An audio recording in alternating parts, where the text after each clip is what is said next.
in that first fight between Conor and Dustin, Dustin had no ability to get inside the range. Conor just kept Right. him at so much distance with like the weird capoeira kicks and spinning heel kicks, and just Dustin needed to get inside. And like the one time he got close and inside, he landed a couple nice shots, like, but that was it. And Conor kept him away. And I don't know if the fight's going to go the same way like 5 years later, but you have to think that Conor and Dustin are both aware of why the fight went the way it did. And I think it's going to be fun to see who adjusts and who doesn't, because they both can't come out and fight the same way. Conor can't come out and fight the same fight because Dustin's preparing for that.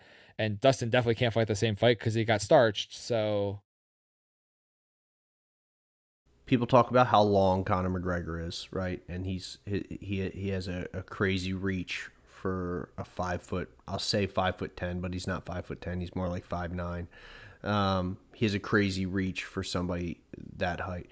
But you couple that with like the fluidity of his movements and his ability to get in and out, and it just poses a lot of problems, which is why a lot of people were having trouble wrapping their heads around what Habib did to him, because Habib was able to get to his legs so quick. The only people that have had relative success against him were, Mendez had a good first round against him, but Diaz, and that's because Nate is really, really long. Poirier isn't that long, no. and Poirier's not really fluid in his movements. You know what I mean? So Poirier doesn't have the ability to get in and get out real quick. So when he does get in on him, he's taking punishment, and he's just not in the best position. Well, one thing that Poirier has always done in his career, he used to be a very like wild, throwing hard strikes constantly and looking for damage, and he's gotten a little more precise in his striking. But one thing he's always had issues with is that he goes backwards in a straight line. He very rarely takes an angle. Yeah, He yeah, always he goes doesn't back. get off that line. Right. And Connor is like a surgical striker. And if you're staying on that line, Connor moves so well and has such good striking that if you're going backwards in a straight line, he can still hit you. You need angles. And if you don't fight that way, we saw that in the first fight with these guys. And I don't want to harp too much on the first fight because it was a long time ago, but like we kind of have to talk about the first fight. You In have to. It's yeah, when you look at what Dustin has done to like recent opponents, like his fight against Max Holloway, I think was one of his best performances. And when he lands, he does a lot of damage. It's just going to be like we saw in the first fight. Connor moves so well, evades so well. It's going to be very difficult for Dustin to land unless he makes some changes. yeah, and that's the other thing to consider is McGregor is. We've talked about how I just talked about how long he is, but he's deceptively long. So people think they're out of range, and they get tagged on the end of his punches, and that's going to be a big problem. You have to, when you're getting out of his range, if you're going back on a straight line, you're asking for it. So if Poirier doesn't work angles in this fight, it is going to be over in 60 seconds. Well, not 60 seconds, but it's going to be over quick. Well, Connor did predict a KO in 60 seconds, so Yeah, I guess we don't that's have why to I do this said it. video because he already told us it's Yeah, going to happen. But but unless Dustin's working on his angles and his footwork, and um, and figuring out a way to get out of range without getting fucking tagged. Because here's the thing: like normally when you get inside somebody, you're taking punishment coming in too. McGregor has the ability to punish you coming in, punish you when you're in there, and then on the way out, really do some fucking damage. one So of McGregor's best skills is what you saw in the Eddie Alvarez fight. You saw it a oh lot when yeah, he was in Cage Warriors, was his ability to defend via head movement and then counter. yep, Like a lot of times a striker is really good at leading the dance or they're really good at counter striking, and Connor can do both. So even when Poirier comes in, if he does find his way inside the pocket and they're exchanging, if he goes back on a straight line, Connor is going to defend and fire back. Connor's not going to Now, this is early in the fight we're talking. This is the first round we're talking. Conor's not going to be lazy and not return fire. Dustin, I think, needs to get this fight into rounds 3, 4, 5 and see how Conor's gas tank holds up.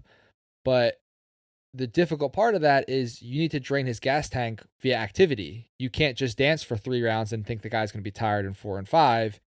You need to engage. So I think a lot of question marks for Dustin are, has his footwork improved enough since they last fought? Has Conor slowed down enough since they last fought?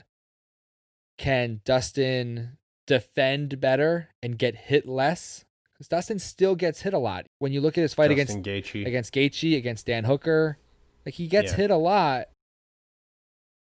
I don't think fans of Dustin Poirier are going to like the way that this fight goes. Yeah, and you know it's a shame is like Dustin Poirier, he seems by all accounts a really good dude. He does so much with that charity. He's been he's a great fighter. He's a world-class fighter.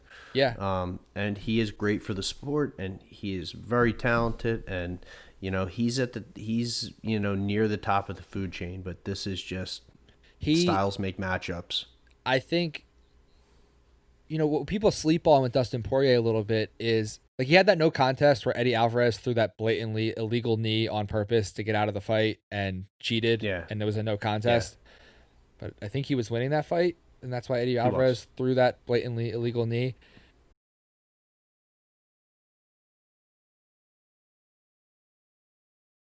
But he's beaten Max Holloway, who, yes, was smaller, but Max Holloway is, according to some people, the greatest featherweight of all time, and he's Max Holloway. He's a fucking monster.